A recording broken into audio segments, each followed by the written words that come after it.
Hello student, नमस्कार। आज आपके लिए लेकर आया हूं मैं 10वीं क्लास का जो माध्यमिक शिक्षा मंडल द्वारा आपके लिए तीसरा असाइनमेंट का क्वेश्चन डाल दिया गया है, जिसका उत्तर आपके सामने मैं बताने का प्रयास कर रहा हूं, जिसके माध्यम से आपको इस जो असाइनमेंट है इसका प्रश्न उत्तर लिखने में आपको सहायता मिलेगा। तो चलिए, सामाजिक विज्ञान का जो पहला प्रश्न है इसका उत्तर सबसे पहले आपको मैं प्रश्न बता रहा हूं। खरीफ, रबी एवं जायद फसलों का विवरण उदाहरण सहित दीजिए। ये प्रश्न है, ये प्रश्न 5 अंक का है। इसका शब्द सीमा है 100 से 150। तो आपको 100 से 150 के शब्द के बीच में आपको इसका उत्तर लिखना है। तो मैं जो यहाँ पर उत्तर आपको बताने का प्रयास कर रहा हूं, इसमें 100 से 150 शब्द के बीच में यह उत्तर है। तो चलिए, इसका खरीफ पहला देखते हैं। खरीफ, इस ऋतु का आरंभ मानसून के आगमन के साथ ही हो जाता है। इसमें खेतों के लिए पानी की उपलब्धता आसानी से हो जाती है। इस ऋतु में मुख्यतः अधिक आर्द्रता और उच्च तापमान वाली फसलें उगाई जाती है। इस मौसम की फलों की उदाहरण है धान, मक्का, ज्वार, बाजरा, तुअर, मूंग, उड़द और मूंगफली। ये फसलें लगाई जाती है। उसके बाद है रबी फसल। इसमें रबी फसल खरीफ समाप्त होते ही रबी की खेती शुरू हो जाती है, जो पूरे शीत ऋतु तक चलती है। इस ऋतु में वर्षा बहुत कम होती है। वर्षा के कम होने के कारण कृषि सिंचित अथवा नमी वाले प्रदेशों में ही की जाती है। रबी की प्रमुख फसलें हैं गेहूं, जौ, सरसों, अलसी, मसूर, चना, मटर आदि है। अर्थात रबी की फसल में बारिश कम होने के कारण इसमें कृत्रिम सिंचाई के माध्यम की आवश्यकता होती है। तीसरा आता है जायद। देखते हैं जायद फसल क्या है। जायद शीत ऋतु के बाद इस ऋतु का आगमन होता है। इसे गर्म कृषि भी कहते हैं। इस मौसम में वर्षा नहीं होती, इसलिए केवल उन्हीं भागों में खेती की जाती है जहां सिंचाई की पर्याप्त सुविधा उपलब्ध है। आमतौर पर इस मौसम में नदियों के किनारे, झील के निकट, निम्न मैदानों के सिंचाई सुविधा युक्त भागों तक ही फसल का क्षेत्र सीमित होता है। इसमें उच्च तापमान सहने वाले फसलों का उत्पादन होता है। इस मौसम की प्रमुख फसलें हैं खीरा, ककड़ी, तरबूज, सब्जियां आदि है। इस प्रकार भूमंडलीकरण की प्रक्रिया में भारतीय कृषि को विपरीत प्रभाव पड़ा है। इस प्रकार से खरीफ, रबी और जायद तीनों फसलों का उदाहरण, उसको किस मौसम में लगाया जाता है इत्यादि की जानकारी आपको दे दिया गया है। दूसरा प्रश्न, रूस में 1905 से 1940 के बीच लोकतंत्र के विकास की समीक्षा कीजिए। ये भी आपका 5 नंबर का है। इसमें भी शब्द सीमा 100 से 150 है। तो आपको लिखते समय शब्द सीमा पर विशेष ध्यान देना है। चलिए, रूस में 1905 से 1940 के बीच लोकतंत्र के विकास को निम्नलिखित चरणों में रेखांकित किया जा सकता है। पहला है 1905 में ड्यूमा की स्थापना। 1905 तक रूस में क्रांतिकारी दलों का गठन हो चुका था। मजदूर अपने काम के हालातों के विरुद्ध और लोकतंत्र के लिए हड़ताल करने लगे।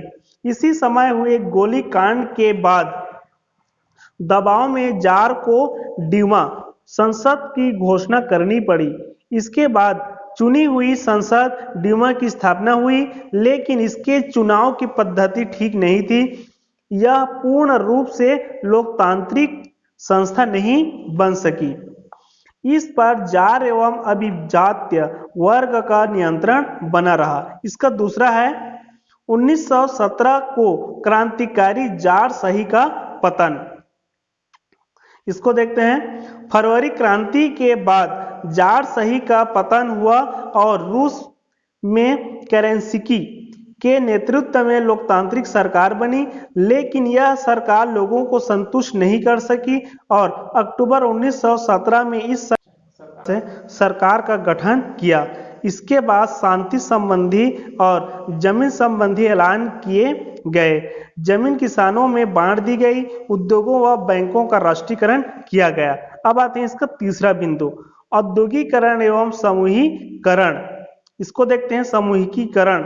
जो 1928 के बाद रूस में देशी संसाधनों एवं पूंजी का प्रयोग करके नियोजित आर्थिक विकास की योजना का क्रियान्वयन किया गया। धीरे धीरे रूस में बड़े उद्योगों का विकास होने लगा। कृषि का समूहीकरण किया गया। 1938 का रूस में निजी कृषि समाप्त हो गई, वह समूहीकरण कृषि व्यवस्था आरंभ हुई। इस प्रकार से दूसरा का उत्तर। अब आते हैं तीसरा प्रश्न है, क्रेडिट कार्ड क्या है? बचत खाता और स्थायी जमा खाता में क्या अंतर है? यहाँ पर दो प्रश्न है, दो अलग अलग प्रश्न है, तो दोनों का आपको उत्तर देना है। इसका भी शब्द सीमा 100 से 150 है और ये 5 अंक है। तो चलिए, एक व्यक्ति को उसकी आय के आधार पर ऋण के रूप में बैंक द्वारा जारी किया गया कार्ड क्रेडिट कार्ड है। इसके लिए संबंधित व्यक्ति को उस कार्ड की आहरण राशि को निर्धारित तिथि पर बैंक को भुगतान करना पड़ता है। ये आपको पहला प्रश्न क्रेडिट कार्ड का उत्तर है। दूसरा इसी विषय में है, बचत खाता और स्थायी खाता में क्या अंतर है? देखते हैं।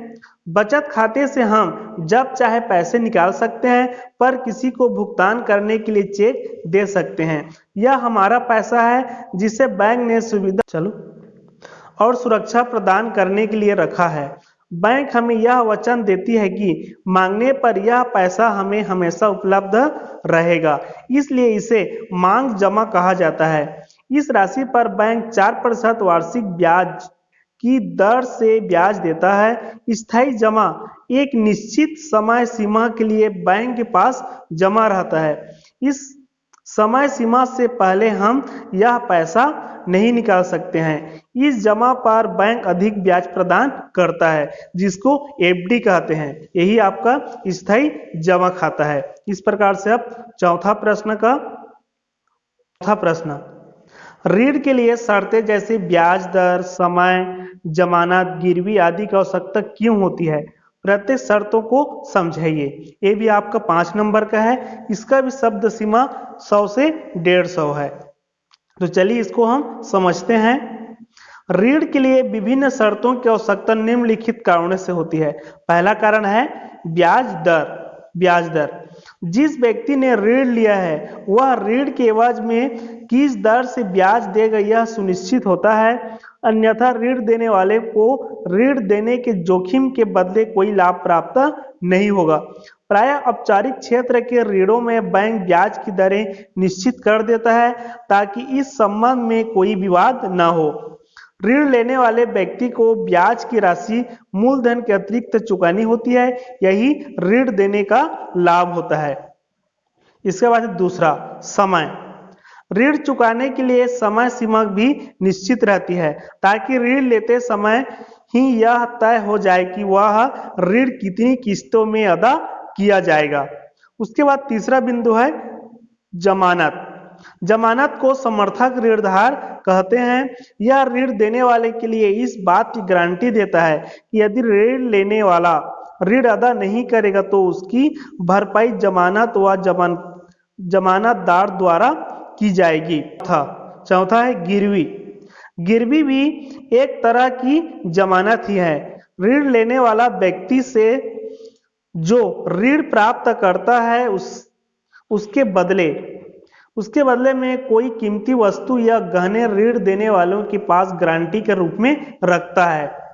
इससे ऋण देने वाला इस बात के लिए निश्चित हो जाता है कि यदि ऋण लेने वाला ऋण नहीं चुका पाया तो वह गिरवी रखी हुई वस्तु से अपने पैसों की भरपाई कर सकता है। इस प्रकार से बैंक ऋण देते समय कुछ जो नियम होता है आवश्यकता उसको करता है, जिस जमानत, गिरवी इत्यादि शर्तें जरूरी होती है। ये आपका तीसरा असाइनमेंट जो नवंबर माह का, ये यहाँ पर सामाजिक विज्ञान का 4 प्रश्न है। इन चारों प्रश्न का उत्तर आपके हेल्प के लिए यहाँ पर बनाया गया है, तो आप इससे अवश्य इस वीडियो को देखिए जिससे आपको हेल्प मिलेगा। और आगे अन्य सब्जेक्ट की वीडियो देखने के लिए आप हमारे चैनल को सब्सक्राइब कीजिए, जिससे कि आपको आने वाला और जो सब्जेक्ट वीडियो है उसका नोटिफिकेशन मिल सके।